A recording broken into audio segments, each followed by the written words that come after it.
Selamat malam ya Bapak yang terkasih. Kita lanjut kami bagian yang terakhir. Bagian yang terakhir ini eh, kemarin itu yang pertama adalah pendahuluan, kemudian bagian pertama di minggu kedua. Sekarang saya masuk ke bagian kedua di bagian pertemuan kita terakhir ya. Bagian kedua, saya tayangkan slideshow-nya. Bagian kedua itu dikuduskanlah namamu, datang kerajaanmu, jadi kehendakmu di bumi seperti di surga. Eh, ini kemarin sebetulnya sudah, tapi saya ulangi secara cepat saja ya. Dikuduskanlah namamu, Allah memiliki nama dan kita mengenalnya sebagai Tritunggal. Kemarin itu di kelas S3 saya jelaskan bahwa beberapa gereja salah menyebutkan dalam pengertian nama ini. Ya, jadi kalau kita misalnya dulu dalam formula baptisan dalam nama Bapa dan Anak dan Roh Kudus, yaitu dalam nama Tuhan Yesus. Dan tahun 2018 saya diminta oleh Pak Rubin waktu itu untuk membuat kajian dan kami mengusulkan yaitunya dihapus, dan per 2019 GB sudah tidak punya formulasi dengan yaitu. Tapi kemudian ada yang menarik ya terkait ini, terkait nama. Ya, kalau saya share sebentar.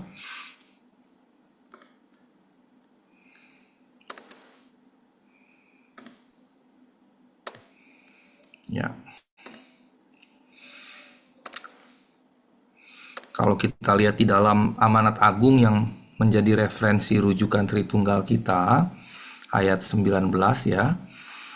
Ini Ibu Bapak perhatikan nih, formulasi ini. Baptislah mereka dalam nama Bapa dan Anak dan Roh Kudus.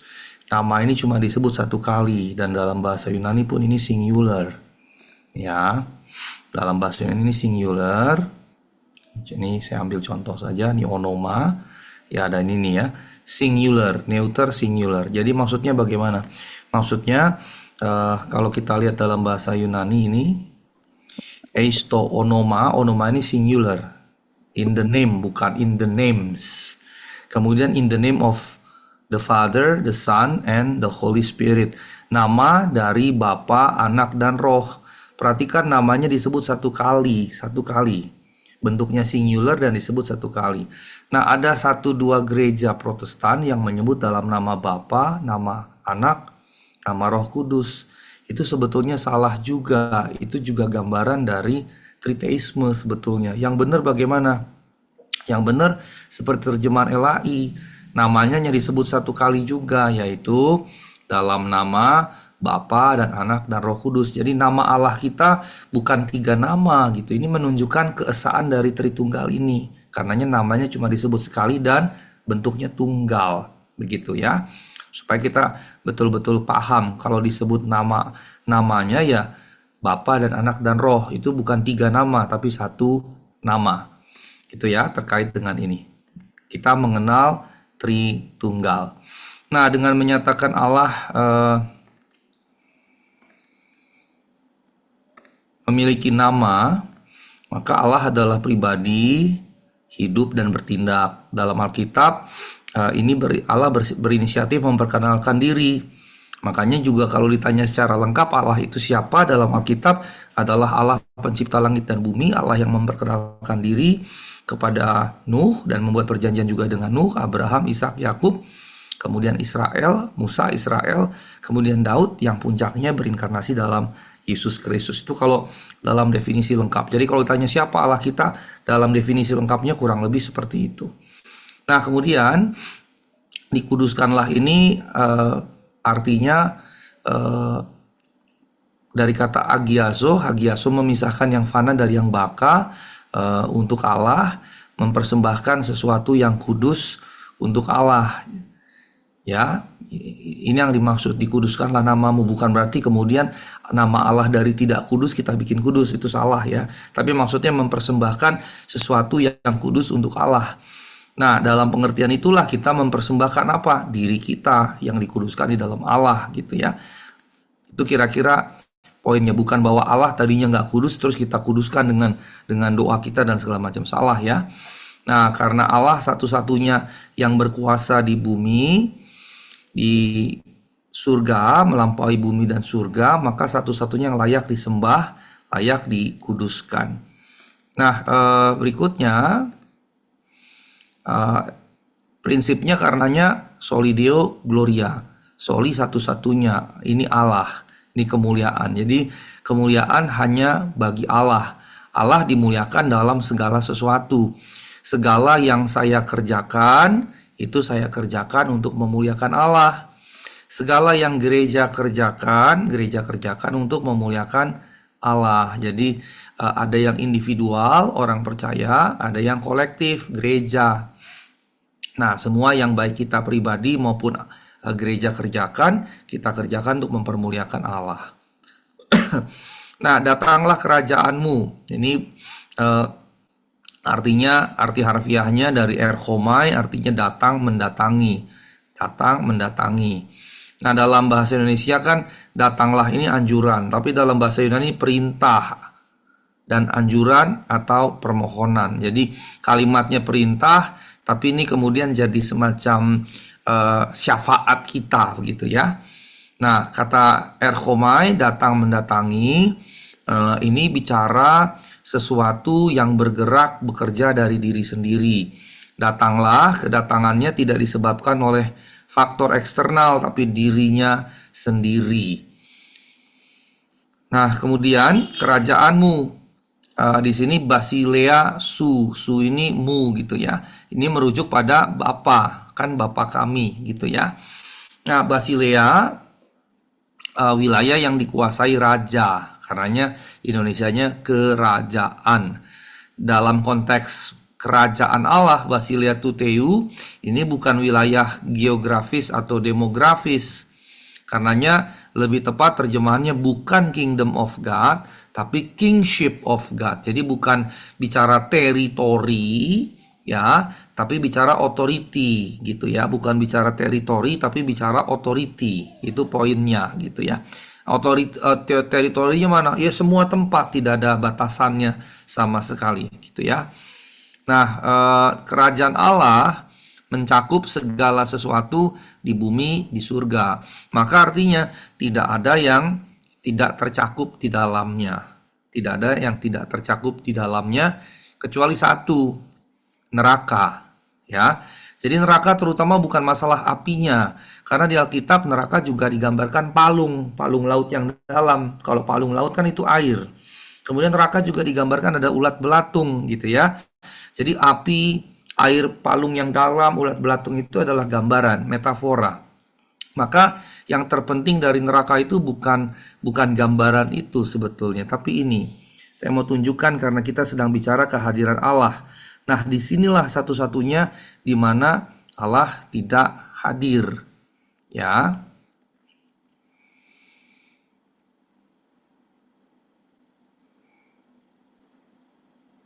Nah, ini.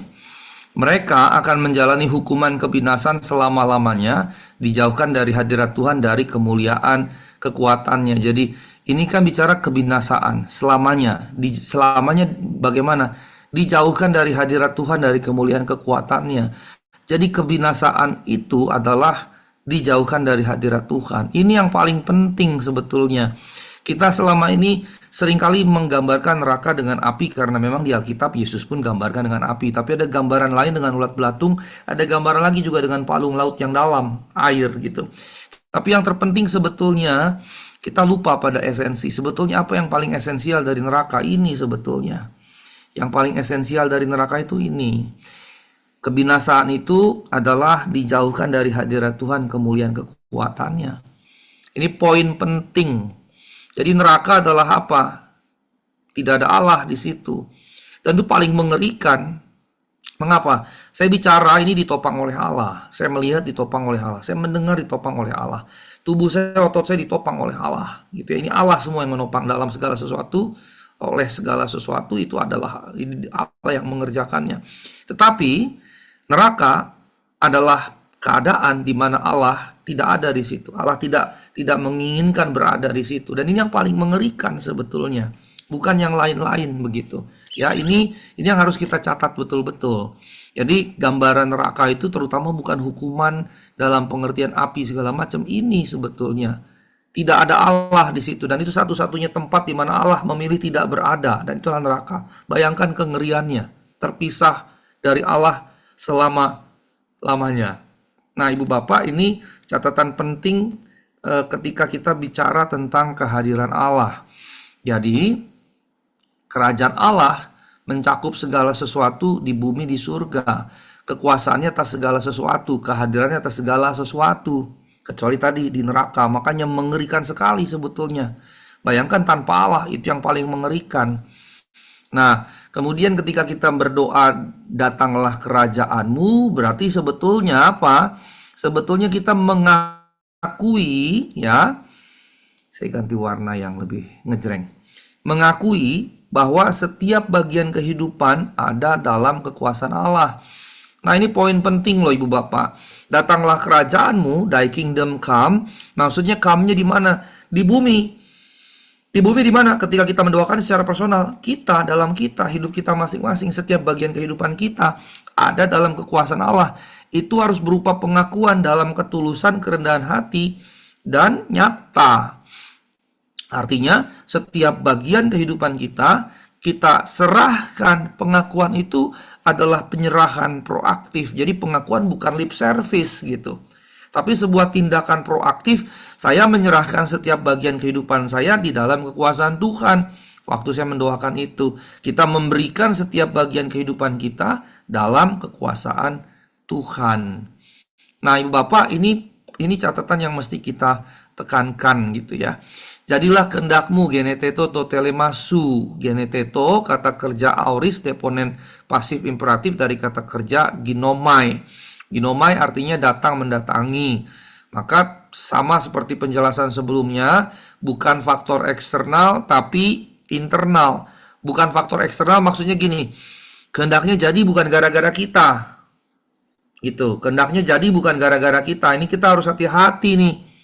Model Pentakostal karismatik banyak yang kebablasan. Saking dekatnya dengan Tuhan gitu ya, Tuhan kemudian nurut sama dia gitu. Wah, ini repot. Datang Pak Manu, tolong dong tanya Tuhan maunya saya gini nih, gimana nih maksudnya nih gitu. Kan kacau tuh yang begitu. Padahal Roh Kudus dicurahkan bagi semua orang percaya, ya langsung gitu. Nah, tapi ada juga yang memang menggambarkan, gue deket banget nih sama Tuhan, lo butuh pesan apa gitu dari Tuhan lewat gua. Nah, ini bahaya gitu ya. Karena berarti ada faktor eksternal. Jadilah kehendakmu ini bukan kita yang membuat Tuhan berkehendak melakukan sesuatu A atau B, bukan. Tapi dari dirinya gitu. Ini sebetulnya lebih berupa penyerahan diri kepada kehendak Allah. Gitu ya.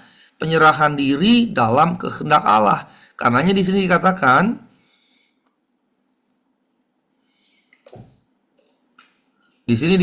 apa yang kehendakmu di sini, apa yang dikehendaki seseorang untuk dilakukan, pengertian kehendak.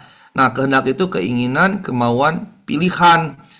Maka kehendak su ini kan Bapa tadi ya, kan Bapa kami yang di surga. Terus ini telemasu kehendakmu. Maka kehendak Bapa di sini berarti adalah apa yang Bapa kehendaki untuk Bapa lakukan, untuk Allah lakukan.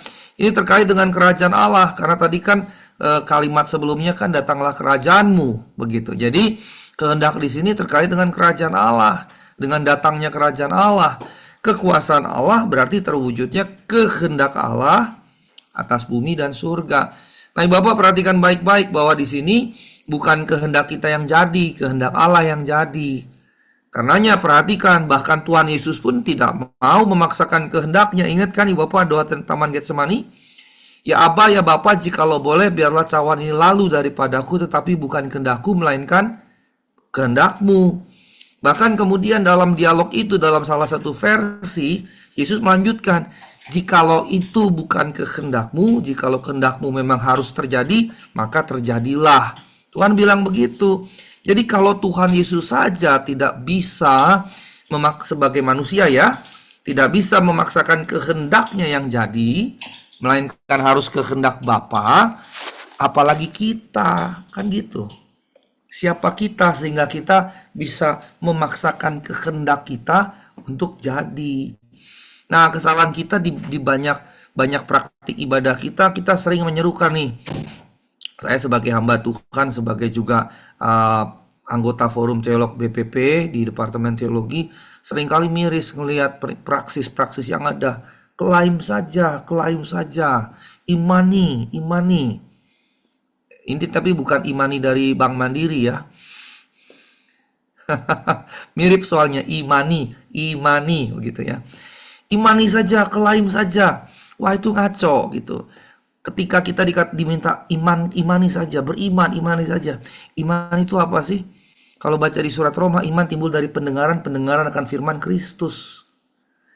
Jadi kalau imani saja, percaya saja, terima saja, yakini, klaim, itu bukan iman. Kenapa? Iman timbul dari pendengaran akan firman Kristus. Jadi kalau dia bukan firman Kristus yang didengar, itu bukan iman. Maka ketika dikatakan klaim saja, percaya, imani, terima saja, yakini, dan klaim dalam nama Yesus, kalau tidak sesuai dengan kehendak Allah, itu bukan iman. Gitu ya, itu bukan iman, itu pemaksaan kehendak. Nah, karenanya ini jadi perhatian kita. Salah seorang filsuf dari Denmark, namanya Søren Kierkegaard, filsuf Kristen, dia berkata begini, berdoa, dan berdoalah sampai doa itu mengubahkan dirimu. Berdoalah sampai doa itu mengubahkanmu. Jadi siapa yang diubahkan? Bukan Tuhan, tapi kita. Supaya apa? Supaya jadilah kehendakmu. Nah, Ibu Bapak, ini poin penting. Kalau saya sudah sejak lama sekali tidak lagi banyak berdoa untuk diri saya. Hampir tidak pernah lagi berdoa untuk diri saya. Tuhan berkati saya begini, saya begitu. Tidak. Kecuali kalau saya dalam kondisi misalnya waktu saya kecelakaan, dalam kondisi tegang, ketakutan begitu. Maka di situ saya berdoa, Tuhan tolong kami. Waktu saya ada di satu bukit di daerah Lembang gitu, makin lama makin sempit jalanan, kanan jurang, kiri tebing, tinggal setengah meter ban itu bawah kanannya udah jurang dan udah mulai ketakutan. Disitulah kemudian saya katakan, Tuhan tolong kami serahkan nyawa kami dalam tangan-Mu, Tuhan lindungi. Tapi lebih dari itu, ketika tidak ada keadaan-keadaan khusus, maka saya tidak akan berdoa apa-apa lagi sama Tuhan. Waktu itu pun sebetulnya doa itu karena ketakutan kan, berserah pada Tuhan, tapi karena ketakutan supaya ketakutan hilang. Nah, ketika ketakutan sudah hilang, sudah serahkan sama Tuhan. Maka mengapa saya tidak berdoa lagi untuk diri saya sendiri? Karena itu tadi, kehendak Allah dengan kehendak saya, mana yang lebih baik? Mana yang lebih baik? Kehendak Allah. Paling baik itu kehendak Allah. Yang kedua, siapa yang lebih tahu tentang kebutuhan saya? Siapa yang lebih tahu keadaan saya? Saya atau Allah? Allah. Sudah jelas. Allah yang lebih tahu. Ini sih sebetulnya poinnya, bukan jangan dibawa ke konsep predestinasi segala macam, bukan di situ. Kalau dibawa ke situ itu jadi salah. Poinnya adalah pada bahwa hanya Allah yang tahu terbaik tentang kita. Hanya Allah yang tahu yang terbaik tentang kebutuhan kita. Hanya Allah yang tahu terbaik tentang situasi kita. Dan hanya Allah yang tahu terbaik solusi untuk segala yang kita gumuli. Serahkan saja pada Allah gitu. Serahkan. Dia yang tahu lebih baik daripada kita. Ini poin dari doa Bapa kami sebetulnya. Ini poin dari doa Bapa kami tadi. Makanya Ibu Bapak yang terkasih, ini jadi penting sekali. Dan ini jauh lebih dahsyat dibandingkan doa Yabes gitu. Ini jauh lebih dahsyat. Yang kadang-kadang dinyanyikan di beberapa gereja gitu kan. Kiranya Engkau memberkati aku berlimpah-limpah, terus sampai dan memperluas, apalagi ya tong lagunya ya Vena ya, dan memperluas daerahku, dan kiranya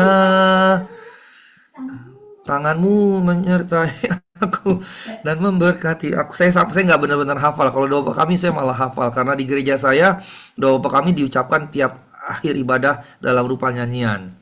Jadi saya lebih hafal nyanyian itu daripada doa Yabes. Ibu Bapak yang terkasih, ini harus diperhatikan. Kehendak Allah itu jauh lebih sempurna dibandingkan kehendak kita. Dan dia tahu lebih baik apa yang kita butuhkan. Jadi berserah saja. Kalau kita misalnya on crossroads ya, entah lurus atau belok kiri atau belok kanan atau even mundur gitu, kita mesti tanya Tuhan ini saya mesti kemana? Serahkan sama Tuhan, Engkau yang pimpin aku. Udah begitu. Jangan pernah dalam doa kita ngajarin Tuhan. Yang saya suka perhatikan, cukup banyak orang berdoa ngajarin Tuhan bagaimana menyelesaikan masalahnya. Kalau dia tahu bagaimana cara menyelesaikan masalah, ya udah selesaikan saja, nggak usah ajak-ajak Tuhan ngikutin yang kita mau. Itu jadi salah di situ, begitu. Tapi serahkan sama Tuhan, jangan ajarin Tuhan. Tuhan tahu lebih baik daripada yang kita pahami. Ini catatan penting kita, Ibu Bapak, terkait kehendak ini. Nah, berikutnya, di bumi seperti di surga, en urano epitesges. Di dalam surga, ini berkaitan dengan kediaman Allah. Epitesges di bumi berkaitan dengan kediaman manusia. Arti harfiahnya, sebagaimana di surga, demikian di bumi. Kehendak Allah adalah menghadirkan surga di bumi. Maka, lebih daripada sekedar kehendak kita dipenuhi, kita mesti meminta kehendak Allah yang terjadi, di mana di bumi seperti di surga, artinya surga hadir di bumi lewat kehidupan kita masing-masing. Bagaimana saya jadi surga bagi istri saya jadi surga bagi anak-anak saya, oleh Tuhan tentu yang ada dalam diri saya. Begitu ya. Bagaimana istri jadi surga bagi suami, orang tua jadi surga bagi anak-anak. Kemudian anak-anak juga bisa turut menghadirkan surga bersama-sama dalam rumah tangga, dalam keluarga. Di gereja juga gitu. Bagaimana kita yang udah lama menghadirkan surga, yang udah lama, kenapa? Udah lebih kenal firman Tuhan kan? Menghadirkan surga bagi siapa? Bagi yang baru datang. Bagi yang mau mencari Tuhan, bagi yang ingin berjumpa Tuhan. Sehingga gereja kita jadi surga di bumi, sehingga orang yang datang ke gereja kita ketemu Tuhan di gereja kita. Jangan sampai justru gereja kita jadi neraka bagi orang baru gitu. Jangan sampai. Ya, jadi surga di bumi ini, di rumah kita, di gereja kita, di kantor kita, tempat kita bekerja. Intinya apa? Di keberadaan kita. Di keberadaan kita. Maka kita mesti berdoa supaya kehendak Allah jadi, ya, kehendak Allah jadi di bumi, di surga. Kehendak Allah terjadi di bumi dan di surga. Ini yang kita mesti doakan. Nah, berikutnya, kemudian bagian berikutnya, berikanlah kami. Nah, ini ya, ini poin penting nih. Ini terkait kita sehari-hari nih. Berikanlah kami pada hari ini makanan kami yang secukupnya. Ton arton hemonton epiusion dos hemin semeron. Nah, Ibu Bapak yang terkasih, ini ada 3 bagian nih. Dan sebentar ya, nanti saya ke situ. Dan ampunilah kami akan kesalahan kami seperti kami juga mengampuni orang yang bersalah kepada kami. Nah, sekarang kita lihat ayat 11. Ini kebutuhan dasar. Ton arton hemonton epiusion dos hemin semeron. Arti harfiahnya, roti kami secukupnya berikanlah kepada kami hari ini. Ini kalau terjemahan harfiah. Nah, Ibu Bapak, ada 3 prinsip dasar nih. 3 prinsip terkait kebutuhan dasar dalam doa Bapa kami. Pertama, ton arton hemonton, roti kami. Kalau dalam doa Bapa kami kan berikanlah kami makanan. Mengapa diubah oleh lain makanan? Karena kita kan nggak makan roti. Ya kan? Kita makannya nasi. Jadi kalau kita berdoa berikanlah kami roti. Roti di kita itu kan cemilan, Ibu Bapak. Nyemil gitu. Jadi kita nggak berdoa itu dalam bahasa Indonesia. Elai sejak awal sekali, sebetulnya bukan dari Elai, dari dulu gitu ya, ketika Belanda datang menerjemahkan ke bahasa Melayu. Jadi kita nggak menggunakan terjemahan harfiah roti, tapi dijadikan berikanlah kami makanan, bukan roti. Kenapa nggak diganti nasi? Karena istilahnya bukan nasi gitu ya. Nah, kalau teman-teman Katolik ditambahin berikanlah kami rezeki. Gitu, lebih luas cakupannya. Nah, secara dasar artinya roti ini adalah kebutuhan dasar. Ya, kebutuhan dasar dan bukan kebutuhan tersier atau lux. Dasar ini primer dan sekunder. Bukan kebutuhan tersier atau keinginan atau hawa nafsu. Maka kita mesti memperhatikan ketika dikatakan berikanlah kami makanan kami atau harfiahnya roti, ini bicara kebutuhan dasar, bukan kebutuhan tersier atau lux atau keinginan atau hawa nafsu. Nah, karenanya kita mesti selektif waktu kita berdoa. Apakah itu kebutuhan dasar atau sebetulnya hawa nafsu gitu. Nah, kalau kita udah punya semua kebutuhan dasar, premier, secondary, perlu nggak kita berdoa untuk ini? Nggak perlu, nggak perlu. Karena ini bukan kebutuhan sebetulnya, ini keinginan atau hawa nafsu, begitu ya. Jadi misalnya sudah naik Avanza, nggak usah berdoa supaya naik kelas jadi Ras, nggak usah naik kelas supaya Innova, naik kelas supaya Fortuner, Pajero, kemudian Toyota Land Cruiser, nggak perlu. Kalau mampu beli, kalau nggak usah didoain. Itu doanya materialistik sekali gitu. Justru harusnya berdoanya gini, Tuhan tambahkan berkat-berkatmu padaku, supaya bukan beli Fortuner, supaya aku bisa berkati orang-orang lain, supaya aku bisa sekolahin orang yang gak sekolah. Di Sungai Yordan ada program orang tua asuh, supaya aku bisa support, paling gak ngambil satu anak untuk aku support biaya hidupnya, supaya aku bisa support satu anak untuk uang sekolahnya. Itu yang harusnya kita doakan. Kalau kita sudah dicukupi kebutuhan primer dan sekunder, udah begitu, nikmati yang ada. Kerja keras, kerja bernas, itu prinsip GBI. Kerja keras, kerja cerdas, kerja bernas, ini prinsip GBI. Ada di sikap teologis GBI. Orang GBI harus kerjanya keras, harus kerjanya cerdas. Bernas itu jadi berkat maksudnya. Nah, ini berkat gitu. Kerja kita itu bukan untuk pemenuhan hawa nafsu, tapi untuk jadi berkat. Berkat pertama-tama kita yang nikmati, orang kita yang kerja nggak ada masalah. Tapi bukan cuma kemudian kita nikmati sendiri, tapi jadi berkat buat orang. Jadi kalau sudah cukup, jangan lagi minta yang aneh-aneh gitu. Kalau sudah lebih, tanya Tuhan, Tuhan lebihnya ini buat apa? Apa yang bisa aku kerjakan untuk ini? Sumbang siapa, dukung siapa, dan seterusnya. Gitu. Ya, jadi jangan kemudian Tuhan gue pengen deh punya deposito 1 triliun. Kalau yang kayak gitu, Tuhan udah ngomong kok 2000 tahun yang lalu tentang orang kaya yang menimbun hartanya di lumbung kan. Ketika nggak muat lagi, buka lagi lumbung baru, nggak muat lagi, buka lumbung baru. Terus Tuhan bilang apa waktu dia mati? Untuk siapa engkau timbun itu? Nah, kalau kita mati, kita punya anak cucu, ya buat anak cucu, tapi terus untuk apa? Jadi rebutan. Kan enggak gitu. Nggak tepat. Ya, saya angkat tangan, langsung muncul ikon tangan. AI-nya Zoom aktif sekali ya. Ibu Bapak lihat kan tuh ada tangan, saya angkat tangan, tadi dia langsung nunjuk angkat tangan. Nah, Ibu Bapak yang terkasih, ini poinnya loh, ini poinnya. Saya suka memperhatikan orang bergumul untuk ada yang berdoa, Tuhan saya pengen bisa keliling dunia dalam nama Yesus. Waduh, ngaco banget gitu. Kok keliling dunia didoakan? Ya, jadi ini yang mesti kita catat loh, ini yang kita catat. Roti ini penting sekali maknanya, penting sekali. Penting sekali. Jadi Ibu Bapak kalau sudah berkelimpahan, jangan minta supaya naik lebih, enggak. Tuhan, saya harus jadi berkat buat siapa ya? Itu yang harus kita tanya Tuhan. Siapa yang mesti ku berkati ya Tuhan sekarang ya? Kalau di Sungai Yordan di Sungai Yordan Roxy misalnya, Tuhan, Roxy ini butuh apa ya? Apa yang bisa ku kerjakan ya? Misalnya lihat AC udah mulai netes-netes bocor. Tanya Pak Gem, tanya tim ini fasilitas gitu ya, tim teknis atau prasarana sarpras, apa yang bisa dikerjakan nih lah, begitu. Jangan kalau udah rumah satu, Tuhan pengen punya 2 rumah deh. Kalau udah punya 2 rumah di Duren Sawit, Tuhan kayaknya pengen deh kalau Jakarta Pusat, Tuhan kayaknya bagus deh kalau di Menteng, dan seterusnya. Wah, itu mah hawa nafsu. Itu ini dan perhatikan, doa dengan hawa nafsu tidak akan didengar oleh Tuhan ya. Ini prinsip dasar. Doa dengan hawa nafsu tidak akan didengar oleh Tuhan.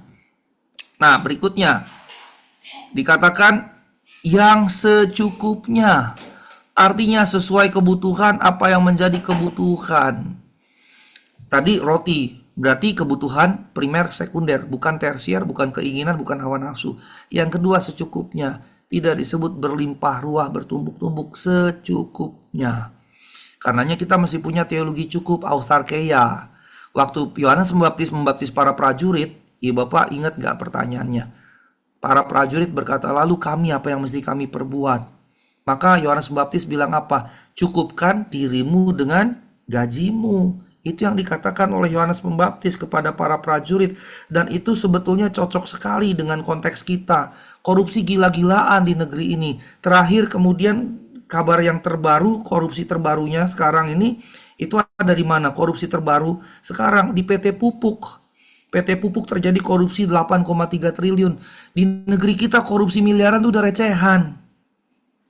Sekarang korupsi itu triliunan. Mengapa? Karena itu tadi tidak pernah merasa cukup. Korupsi Pertamina itu dirut yang korupsi, gajinya 1 M lebih satu bulan. Itu berarti bukan karena nggak cukup lagi kan, tapi memang serakah. Karenanya nasihat Yohanes Pembaptis kepada para prajurit itu jelas sekali. Cukupkan dirimu dengan gajimu. Nah, gaji kita berapa? Kita mesti cukupkan diri kita dengan gaji itu. Karenanya saya membagikan rumus dari seorang konsultan finance. Dari gaji kita 50% untuk kebutuhan hidup. Ya, kemudian 20% untuk ditabung, 30% untuk kemudian ya happy gitu ya. Tapi rumusnya saya ubah, 50% kebutuhan hidup, 30% ditabung, baru 20%-nya untuk jajan, hangout, nonton dan seterusnya. Jadi 30% dari gaji kita harus ditabung. Nah, sekarang nih saya tunjukin ayatnya ya, supaya kita punya dasar, karena ini kan firman Tuhan konsisten. Ya, firman Tuhan tidak pernah inkonsisten, dia konsisten sekali. Sekarang kita lihat misalnya di Lukas pasal 3 ayat 14. Saya share dulu sebentar. Lukas 3 ayat 14. Sampai seperti ini loh firman Tuhan. Nih, jangan merampas, jangan memeras. Ini harus kita serukan terus-terusan nih. Jangan memeras, jangan merampas. Tapi lihat berikutnya, cukupkanlah dirimu dengan gajimu. Jadi saya mau elaborasi sedikit, saya mau share sedikit yang tadi saya katakan 50, 30, 20 ya. Saya elaborasi kira-kira begini, dari doa Bapa kami tadi ya. Berikanlah kami pada hari ini makanan kami yang secukupnya. Nah, perhatikan, ini nama teologinya autarkeia, teologi cukup, autarkeia. Nah, Ibu Bapak yang terkasih, sebentar saya tunggu dulu, namanya autarkeia, teologi cukup. Ya, tadi dikatakan cukupkanlah dirimu dengan gaji. Jadi sistemnya 50, 30, 20. Ini kebutuhan, ini tabungan, ini baru katakanlah happy gitu. Jadi kalau gaji saya 10 juta, maka minimal saya harus tabung tiap bulan itu 3 juta per bulan. Nah, Ibu Bapak yang terkasih, ini catatan penting nih. Saya mau beritahu pada Ibu Bapak sekalian. Ketika, ini saya hapus dulu. Ya, kalau gaji kita 10 juta, maka expense kita 3 juta per bulan. Ketika kita naik gaji, jadi misalnya 15 juta, jangan kemudian gaya hidup ikut naik. Jadi kalau expense tadi 5 juta, 50% tadi 5 juta, terus foya-foya 2 juta, jadi total 7 juta. Jadi kalau di range gaji 10 juta, kita bisa 7 juta dan save 3 juta. Waktu gaji naik 15 juta, tetap di sini 7 juta per bulan. Supaya yang di save-nya lebih banyak, 8 juta. Nah, ketika di save-nya lebih banyak, pertanyaannya bukan, oh kalau gitu gue belanja apa ya? Oh kalau gitu gue bisa dong beli tas sedikit lebih mahal. Kalau tadinya Cibaduyut, sekarang jangan Cibaduyut lagi lah gitu. Paling enggak bisalah merek fosil misalnya gitu. Jangan. Tapi kalau ada lebih, kalau tadi di 10 juta sisanya 3 juta, kalau gaji naik 15 juta, pengeluaran tetap 7 juta yang disimpan jadi naik. Pertanyaannya kemudian, siapa yang mesti diberkati dengan ini? Jadi berkat rumusnya.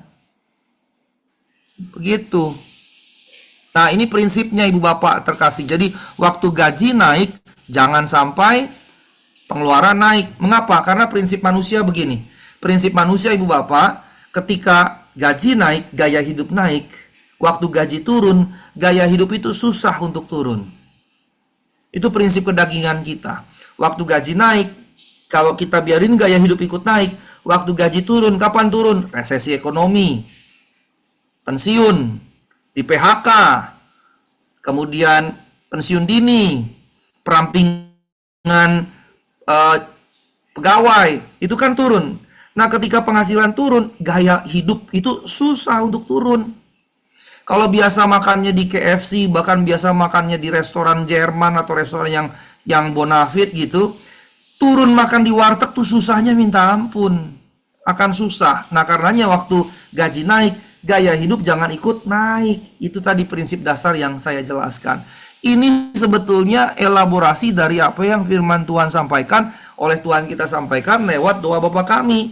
Ya, doa Bapa kami, berikanlah kami pada hari ini makanan kami secukupnya.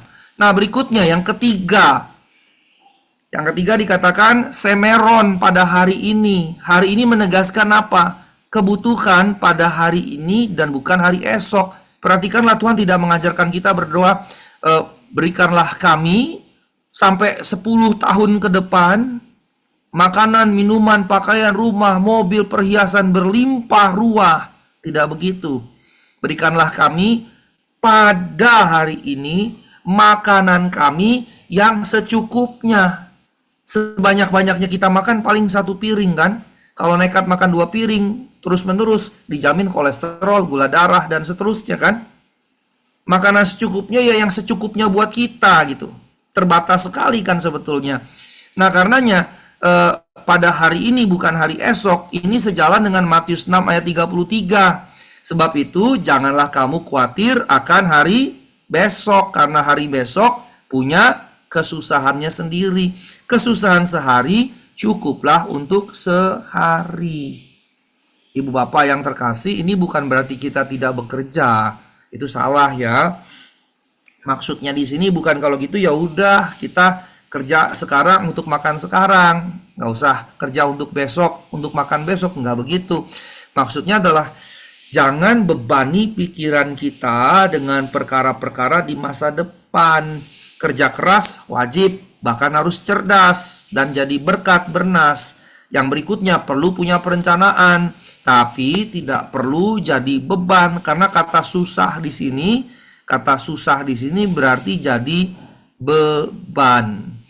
Ya, kata susah di sini berarti jadi beban. Jangan jadi beban, jangan menyusahkan diri. Nah, ayat 12. Ibu bapak sekarang masuk bagiannya pengampunan. Kai aves heminta ove lemata hemon hoskai hemeis aviemen tois ove letais hemon. Harfiahnya, ampunilah kami akan kesalahan kami seperti kami mengampuni orang yang bersalah kepada kami. Ini dilanjutkan dalam Matius 6 ayat 14-15. Nah, ibu bapak yang terkasih, dalam teks tersebut dijelaskan terkait dengan pengampunan. Kita buka dulu Matius 6 ayat 14 sampai 15.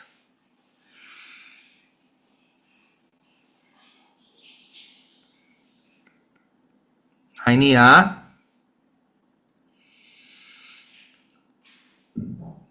Karena jikalau kamu mengampuni kesalahan orang, Bapamu di surga akan mengampuni juga. Tapi jikalau kamu tidak mengampuni orang, Bapamu juga tidak akan mengampuni kesalahanmu. Maksudnya apa? Maksudnya gini, kalau kita memang sudah menerima pengampunan dari Tuhan, tidak mungkin menyimpan dendam. Itu maksudnya.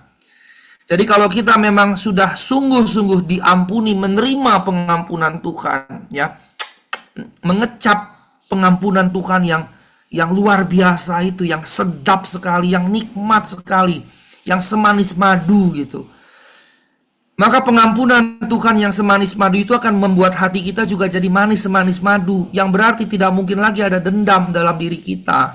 Dengan kata lain, kalau kita masih suka menyimpan dendam, sebetulnya kita belum menerima pengampunan dari Tuhan. Ini poin yang harus kita perhatikan, ibu bapak yang terkasih. Jadi kalau kita sudah mengecap pengampunan Tuhan, mengecap manisnya madu pengampunan Tuhan, maka hati kita juga semanis madu. Tidak mungkin lagi hati kita menyimpan dendam. Itu maksudnya. Nah, kalau sebaliknya kita masih mendendam, nggak mau mengampuni, kadang-kadang kan kalau di Indonesia kan, langkahi dulu mayat saya. Ingat nggak kalau kita dalam kehidupannya, langkahi dulu mayat gua gitu. Wah, itu perkataan yang hati-hati loh ibu bapak. Kalau sampai ada yang ngomong kayak gitu tuh, hati-hati. Itu bahaya sekali. Itu berarti penuh dendam kesumat. begitu, sampai nunggu dia mati dilangkahi mayatnya baru dia mau gimana gimana gitu kan. Nah, ibu bapak yang terkasih, jadi dengan kata lain ketika dikatakan ampunilah kami seperti kami mengampuni orang yang bersalah kepada kami, ini indikatornya saya sudah diampuni Tuhan, indikatornya hati yang bersih akan juga mengampuni orang-orang lain. Nah, ini karenanya harus dilakukan tiap saat. Tiap saat. Jangan biarkan kemudian iblis menggoda kita untuk menyimpan dendam. Karena dendam itu nanti akan membuat hati kita sepahit empedu. Nah, itu bahaya ujung-ujungnya gitu ya. Nah, kemudian ayat 13, menjauhi pencobaan. Dikatakan kaime eisenenkes hemas eispeirasmon Allah rusai hemas apotu poneru. Dan jangan membawa kami ke dalam pencobaan, tetapi lepaskanlah kami dari yang jahat. Ini nggak boleh dipahami secara harfiah bahwa Allah yang membawa kita ke dalam pencobaan. Ini pemahaman yang keliru. Ya, keliru. Peirasmon, pencobaan, ya, jangan bawa kami ke dalam pencobaan. Ini bukan hanya pencobaan si jahat, bukan hanya, tapi segala bentuk pencobaan. Segala bentuk pencobaan, bisa dari si jahat, bisa juga karena kedagingan kita, bisa juga lewat orang-orang lain gitu, kejahatan kedagingan orang-orang lain gitu ya. Nah, pencobaan punya fungsi. Apa itu fungsinya? Pengujian atau pembuktian. Jadi kalau kita mengalami pencobaan, kita sedang diuji dan pembuktian apakah kita sudah menjadi emas murni atau belum. Dan di situ kita digodok untuk jadi emas murni, untuk jadi emas murni. Jadi gimana? Misalnya kita dipancing marah. Saya sebagai orang Batak itu mudah banget dipancing untuk marah. Berarti saya harus menggumuli itu. Maka ketika saya dicobai, mengalami pencobaan yang memancing saya marah, saya mesti menguji diri sendiri. Saya masih marah nggak? Masih mudah marah nggak? Maka saya harus bertumbuh dalam proses itu, gitu. Saya harus bertumbuh dalam proses sampai pada titik mana? Sampai pada titik saya kemudian terbukti, teruji, lulus dalam ujian itu, murni seperti emas murni. Nah, itu yang harus kita pahami sebetulnya. Jadi bukan bahwa Allah kemudian melakukan kejahatan, kemudian menguji kita dengan cara seperti itu, begitu ya. Nah, kemudian kata eisenenkes ini jangan bawa, ini maksudnya membawa, memimpin, membiarkan. Ini ucapan permohonan untuk apa? Mengingatkan kita untuk tidak membiarkan diri jatuh dalam pencobaan. Jadi ketika terjadi pencobaan, baik dari si jahat maupun dari kedagingan kita atau orang-orang di luar, gitu ya, kan kita nggak bisa ngatur orang di luar kan, betul kan? Kita nggak bisa mengendalikan situasi di luar kita, tapi kita bisa mengendalikan reaksi kita. Ini poinnya. Kita tidak bisa mengendalikan situasi di luar sana, tapi kita bisa mengendalikan reaksi di dalam sini. Nah, itu fungsi pembuktian yang saya maksudkan tadi. Karenanya minta pimpinan roh, supaya apapun situasi di luar, reaksi di sini positif. Reaksi di sini tidak membuat kita jatuh. Reaksi di sini tidak membuat kita berdosa.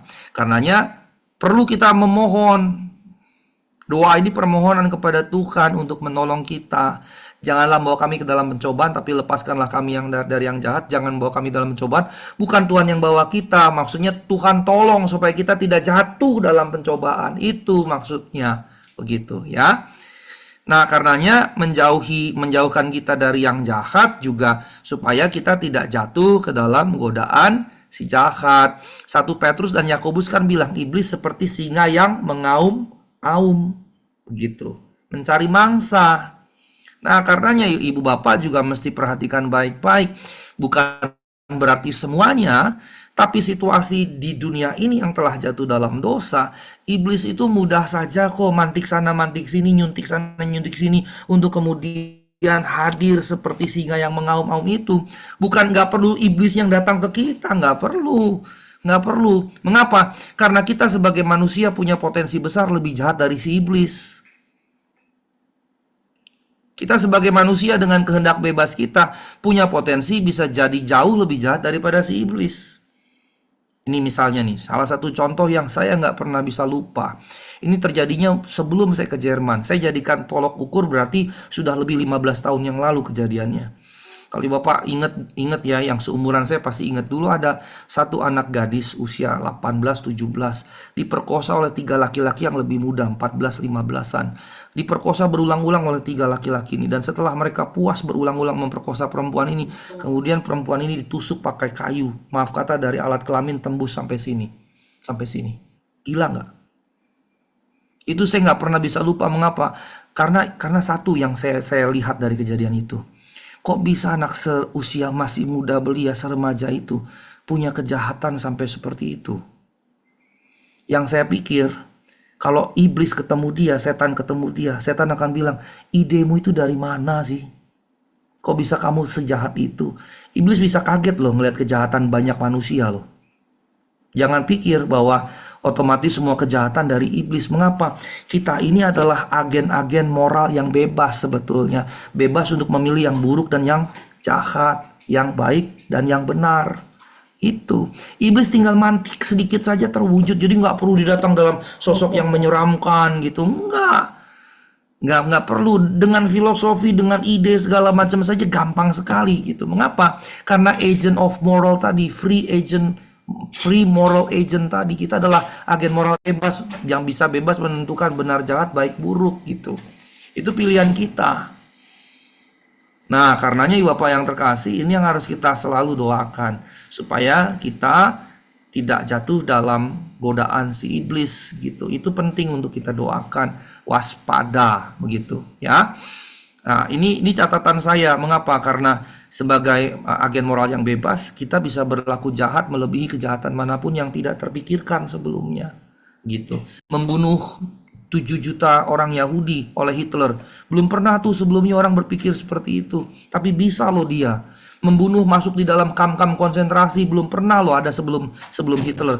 Naruh ke dalam gas chamber, ruang-ruang yang ditaruh gas di situ untuk bunuh orang. Belum pernah loh sebelum Hitler orang mikir kayak gitu.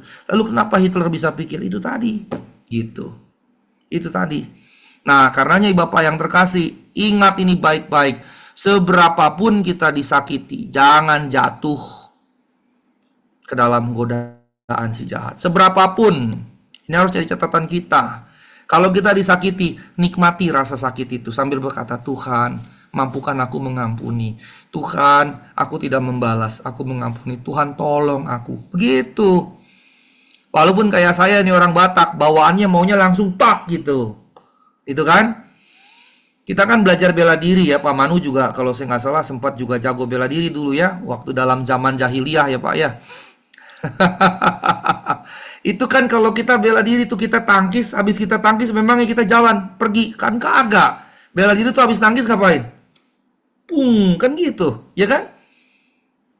Dan itu cocok dengan apa? Naluri kita kan? Naluri kita nggak pengen dipukul, tapi kalau kita dipukul nggak kena, kita maunya pukul balas. Itu kan naluri kita gitu. Nah, Bapak yang terkasih, ini yang harus jadi doa kita supaya kita tidak jatuh ke dalam godaan si jahat. Ini harus terus kita doakan. Terus. Kenapa? Karena tantangannya makin besar, Ibu Bapak. Sekarang jadi orang baik di negeri ini jauh lebih susah dibandingkan jadi orang jahat. Jadi orang baik di negeri ini jauh lebih sulit dibandingkan jadi orang jahat. Contohnya, ke jalan raya aja deh. Lihat aja tuh. Busway, pagi-pagi tuh. Motor kalau nggak ada polisi yang jaga, itu masuk ke jalur busway. Masuk begitu. Itu masih oke lah. Satu ketika saya ngantar anak saya ke Gunung Sari naik mobil. Di jalur busway motor masuk. Nggak pakai helm pula. Ngebut. Terus ada penyeberangan zebra cross. Orang boleh dong nyebrang. Orang pagarnya dibuka. Terus pembatas jalan betonnya juga dibuka. Ada zebra cross. Orang nyebrang. Orang nyebrang. Yang naik motor klakson kenceng-kenceng. Ngebut terus teriak. Teriaknya bodoh. Kira-kira begitu. Kan kacau kan. Yang benar jadi salah. Yang salah jadi benar di negeri kita. Jadi untuk jadi orang baik itu lebih susah di negeri ini dibandingkan jadi orang jahat. Karenanya ini harus makin banyak nih kita doain gitu. Harus makin banyak. Tapi sebetulnya Bapak yang terkasih, jadi terang di negeri ini jauh lebih mudah. Mengapa? Karena lebih banyak yang gelap. Jadi terang di negeri ini sebetulnya jauh lebih mudah karena kebanyakan justru gelap. Karenanya jadi terang betul-betul. Nah, Ibu Bapak yang terkasih, ini penutupnya ya. Kita sudah sampai penutup. Dalam dunia teologi liturgi disebut doksologi ya. Di beberapa gereja Protestan itu selalu ada doksologi. Ibadah ditutup karena Engkau yang punya kerajaan dan kuasa dan kemuliaan sampai selama-lamanya, terus amin itu ditutup gitu ya. Nah, doksologi ini khotisu estin he basilia kai he dunamis kai he doksa estus ayonas amen. Harfiahnya, dan bagimu kerajaan dan kuasa dan kemuliaan sampai kekal. Amin. Kalau kita kan sampai selama-lamanya ya. Engkau yang punya kerajaan dan kuasa dan kemuliaan sampai selama-lamanya. Amin. Ini doksologi. Doksologi itu maksudnya memuliakan Allah, ucapan memuliakan Allah. Nah, Ibu Bapak yang terkasih, perhatikan. Doa Bapa kami dimulai dan ditutup dengan ucapan memuliakan Allah.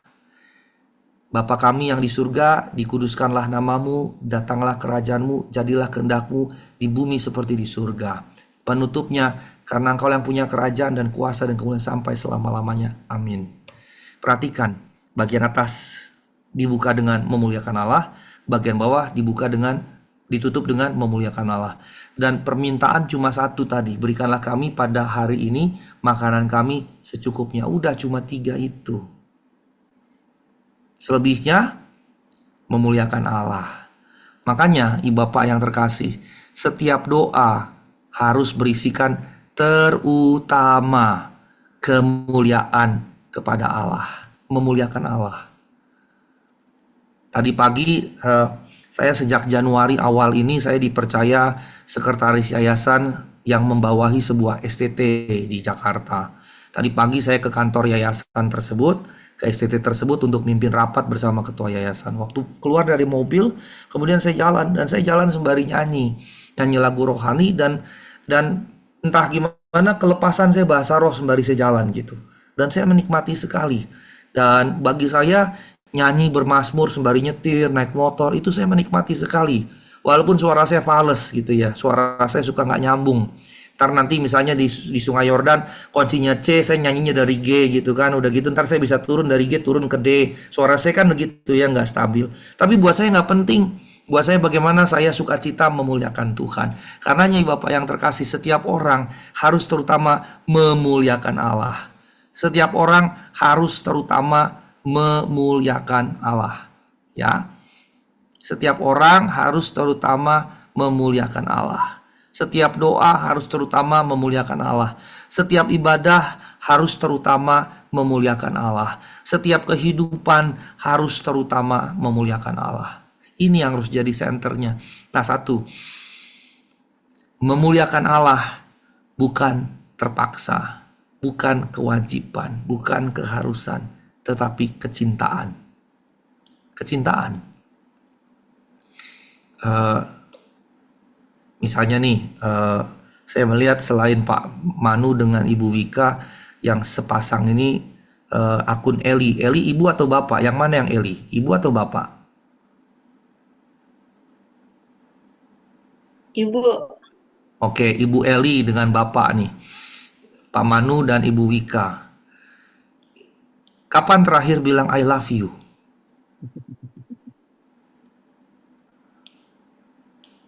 Barusan. Barusan ini ini. Kapan terakhir bilang I love you, kata Pak Manu? Barusan. Harus begitu, dan bukan gara-gara saya tanya I love you mah. Harus selalu begitu, karena apa? Kecintaan. Kecintaan. Jadi sekalipun ada lagunya tuh Pak ya, sekalipun dagingku dan hatiku habis lenyap. Jadi sekalipun kita menua nih, saya udah mulai ada kelopak mata menebal. Ini saya mulai nih ada begini, kepala saya juga udah makin begini. Sekalipun tubuh dan dagingku mulai lenyap, mulai merosot, tapi cintaku tidak boleh merosot. Cintaku kepada Tuhan harus makin besar. Seperti halnya cintaku kepada istriku dan kepada anak-anakku. Harus begitu. Jadi kita lakukannya karena kecintaan. Maka waktu ibu bapak nanti di Sungai Yordan, di Roxy, memuji Tuhan itu karena kecintaan. Memuliakan, mengagungkan Tuhan. Bukan waktu dapat gaji. Ini kan besok gajian nih, yang akhir bulan. Yang udah dapat THR, kalau THR barengan teman-teman muslim yang lagi hari raya, jangan kemudian datang ke gereja Sungai Yordan sukacita gitu, karena baru gajian gitu. Begitu tanggal tua minggu lalu datang ke Sungai Yordan, mukanya agak ketekuk karena udah mulai tipis dompetnya, rekeningnya segala macam. Jangan gitu. Datangnya memuliakan Tuhan dengan kecintaan. Kenapa? Ini setiap doa harus berisikan memuliakan Allah, setiap ibadah juga demikian, setiap kehidupan juga harus demikian, tapi bukan kewajiban, keterpaksaan, keharusan, tapi kecintaan.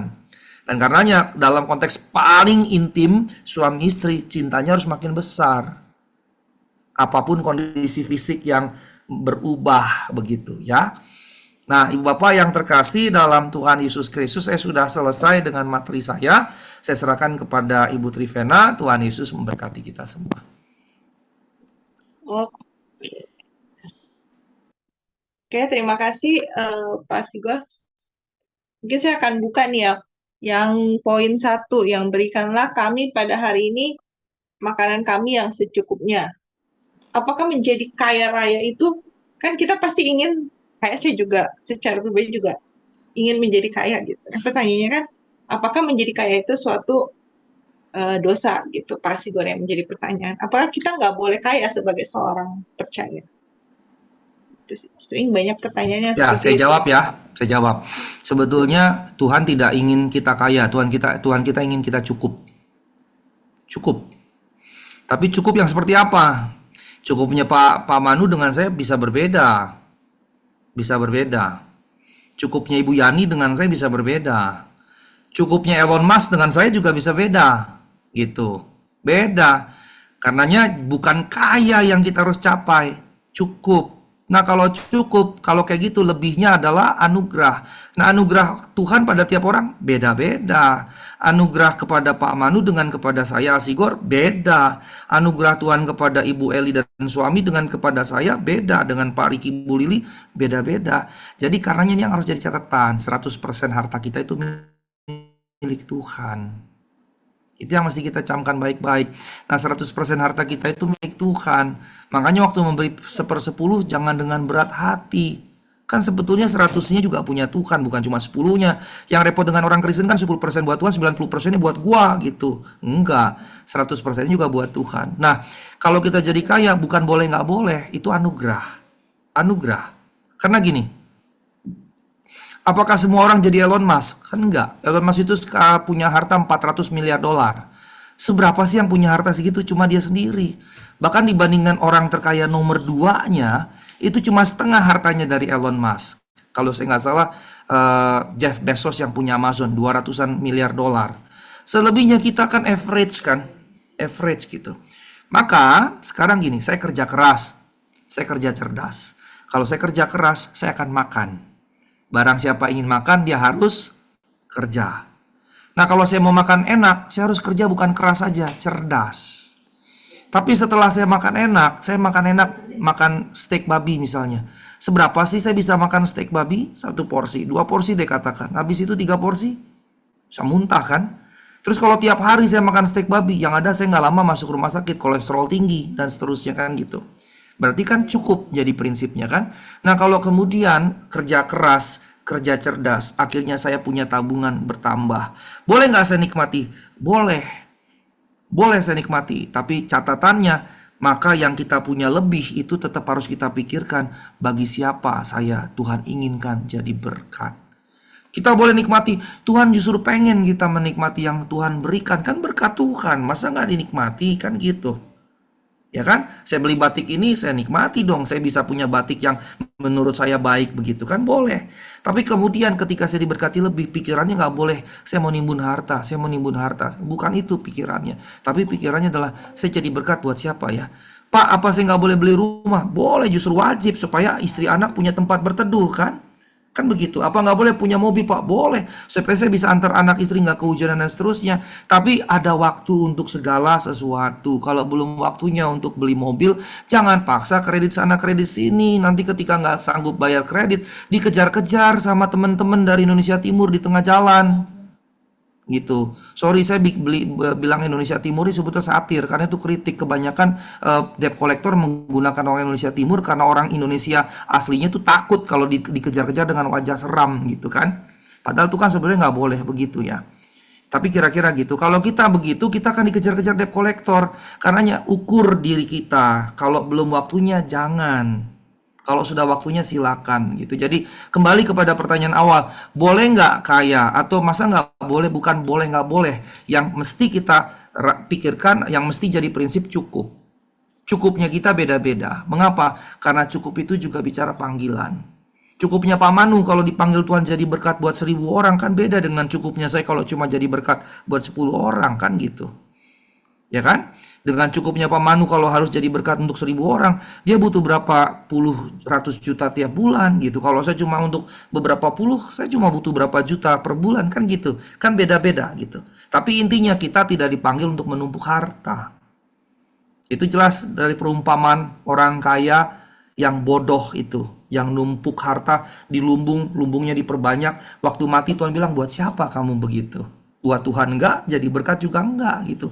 Begitu juga Lazarus yang miskin dengan orang kaya. Yang orang kaya karena enggak peduli sama orang-orang yang membutuhkan, malah dihukum Tuhan karena berlakunya zalim kan? Kan gitu. Dengan kata lain, tidak menopang orang yang lemah dianggap kejahatan. Tidak berbuat baik itu di mata Tuhan adalah juga kejahatan. Jadi jahat itu bukan berbuat jahat saja, tapi tidak berbuat baik ketika tahu berbuat baik itu jahat. Gitu ya kira-kira. Bukan berarti kamu nggak boleh beli mobil. Kalau Tuhan berkati dan udah waktunya beli mobil, silahkan beli gitu. Tapi jangan maksa. Levelnya baru bisanya belinya Terios, nekat belinya Fortuner. Wah itu tiap bulan pusing mikirin cicilan kredit, kan kacau. Nah Indonesia tuh banyak yang kayak gitu. Makanya kredit gagal bayar di negeri kita tuh tinggi sekali. Tinggi sekali. Begitu ya penjelasannya kira-kira ya Bu Vena, Tuhan berkati. Ya silakan Pak Ageng. Baik, saya mau mengkonfirmasi dari apa yang tadi Pak Asigor sampaikan, khususnya tentang kehadiran Tuhan atau ketidakhadiran Tuhan di neraka yang diambil dari 2 Tesalonika ya, 2 Tesalonika. Mereka akan menjalani hukuman kebinasaan selama-lamanya, dijauhkan dari hadirat Tuhan dan dari kemuliaan kekuatannya, yang diartikan bahwa Tuhan atau Allah tidak hadir di neraka, seperti itu. Nah, sedangkan kan yang kita tahu selama ini adalah Allah itu kan maha hadir. Betul. Nah, tapi yang saya konfirmasikan begini, bukan berarti Allah tidak maha hadir kan, tapi Betul. Allah membatasi kemahahadiran. Exactly. Oke. Exactly. Jadi neraka itu terwujud ketika Allah membatasi diri, tidak hadir di situ sebagai wujud penghukuman kepada mereka yang berlaku zolim selama di dunia ini. Itu exactly, membatasi diri itu kata yang paling pas. Oke. Sip. Oke, thank you, Pak. Mantap Pak. Silakan Ibu Bapak yang lain. Sambil menunggu mungkin ada pertanyaan lagi nih Pak Sigor. Poin yang kedua yang jauhkanlah kami dari pencobaan. Kan tadi kita bicara tentang pencobaan.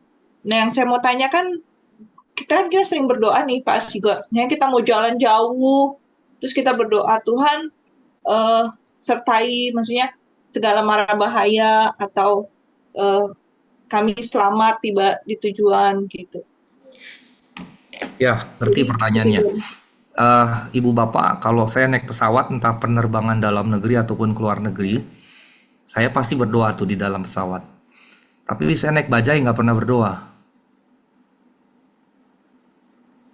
Kenapa ya kira-kira ya? Ibu Bapak juga saya rasa naik bajai nggak berdoa kan? Tapi kayaknya kalau naik pesawat cenderung berdoa kan? Tapi di sisi yang lain, Ibu Bapak tahu tidak, korban kecelakaan udara itu jauh lebih kecil dibandingkan korban kecelakaan darat. Jauh lebih kecil. Mengapa? Karena risiko di udara jauh lebih besar, maka tindakan pengamanan Itu jauh lebih tinggi penerbangan dibandingkan transportasi darat. Transportasi darat, ibu bapak tahu kan Juli tahun lalu saya ditabrak kan ya, tabrakan beruntun di Cipularang. Itu Juli. November kejadian lagi, cuma ngegeser berapa kilometer ke belakang. Kalau kami kilometer 85, bulan November tahun lalu kilometer 92. Terus kemarin itu Januari kalau saya tidak salah, itu di pintu tolnya tabrakan, 8 orang mati. Kenapa kira-kira? Karena itu tadi, di darat, akhirnya ngegampangin, akhirnya kir segala macam itu diakal-akalin gitu. Yang nabrak kami itu remnya blong. Bahkan penumpangnya bilang itu sampai supir ngocok-ngocok gitu, ngocok pedal rem sama kopling segala macam supaya ngerem, nggak bisa ngerem. Kenapa? Berarti remnya blong. Blong berarti perawatan nggak ada gitu. Bayangin kalau pesawat remnya blong kan repot ya. Kalau pesawat remnya blong kan repot gitu kan. Makanya pasti penanganannya bagus. Tapi kenapa bila naik pesawat kita berdoa itu tadi? Karena risikonya menurut kita lebih besar. Kita berdoa. Dan kalau di darat naik bajai kita nggak berdoa. Itu tadi. Sebetulnya itu faktornya ilahi atau manusiawi. Manusiawi kan? Terus yang kedua itu faktornya apa? Sebetulnya ketakutan. Ketakutan. Jadi seringkali gini. Kita berdoa itu gara-gara kita ketakutan, sadar nggak sadar, bisa by nature, bisa juga di bawah alam sadar gitu. Jadi alam sadar, bawah sadar, tidak sadar. Alam bawah sadar, tidak sadar kita mendorong kita untuk berdoa sebenarnya karena ketakutan. Nah, sebetulnya kalau kita percaya pada providensiade, pada pemeliharaan Allah, gitu ya, sebetulnya nggak perlu kita minta pun dia lindungi kita kan? Kan gitu. Nggak perlu kita minta, karena Tuhan bilang, sebelum kamu berdoa ngomong, aku udah tahu kata Tuhan. Nah, jadi kalau gitu gimana? Kalau gitu gini, jangan berdoa karena kita ketakutan. Itu yang pertama. Tapi kalau kita ketakutan, doakan ketakutan itu sendiri. Doakan ketakutan itu sendiri dan belajar serahkan ketakutan itu pada Tuhan. Sehingga waktu naik pesawat, pelan-pelan secara berproses, saya mulai menghindari lagi rasa takut itu. Berserah sama Tuhan betul-betul begitu. Berserah pada Tuhan. Nah, karenanya kalau kita dalam perjalanan serahkan sama Tuhan, jangan karena ketakutan, tapi juga jangan karena rutinitas. Jangan karena rutinitas. Saya doa dong kita mau jalan-jalan nih rutinitas. Bukan. Sekali lagi ibu bapak, mau berdoa perjalanan boleh? Boleh. Enggak juga enggak apa-apa. Tapi lakukanlah karena kecintaan, bukan karena kewajiban, apalagi ketakutan. Kan kalau di Yakobus dibilang gini, jangan bilang aku mau pergi ke kota Anu, tapi bilanglah jikalau Allah berkehendak aku akan pergi ke kota Anu dan melakukan ini itu. Kan kata Yakobus gitu. Maka kita juga gitu. Kita serahkan perjalanan ini kepada Tuhan. Tuhan berkehendak kita tiba pada tujuan. Tapi dengan keyakinan, bukan dengan ketakutan gitu. Tapi misalnya nih kalau saya berdoa, Tuhan jikalau engkau berkehendak tibakanlah kami di tujuan di kota Medan. Orang bilang, oh berarti mungkin dong kita nggak tiba di Medan. Kan salah kan? Orang langsung, oh jadi berarti mungkin dong kita nggak tiba di Medan. Kok doanya gitu sih Gor? Kadang-kadang kan orang ngerespons gitu. Bukan, ini justru menyerahkannya sesuai firman Tuhan. Bukan karena kita ketakutan, bukan juga seakan-akan nyumpahin gak nyampe di Medan atau apapun gitu. Itu justru, tapi kan kita kalau dengar gitu, kita yang aneh sendiri kan. Kenapa aneh? Karena kita gak biasain yang sesuai firman gitu. Nah artinya berdoa gak berdoa, itu sebetulnya nomor 2. Yang terpenting, rasa percaya dan penyerahan diri kepada Allah karena kecintaan kepada Allah itu gitu. Maka kalau itu dasar di hati, kita berdoa Tuhan berkati perjalanan ini, Tuhan lindungi, Tuhan jaga ya, amin. Sudah, nggak perlu dalam nggak perlu gitu segala macam gitu. Apalagi sampai bahasa roh di dalam pesawat gitu kan.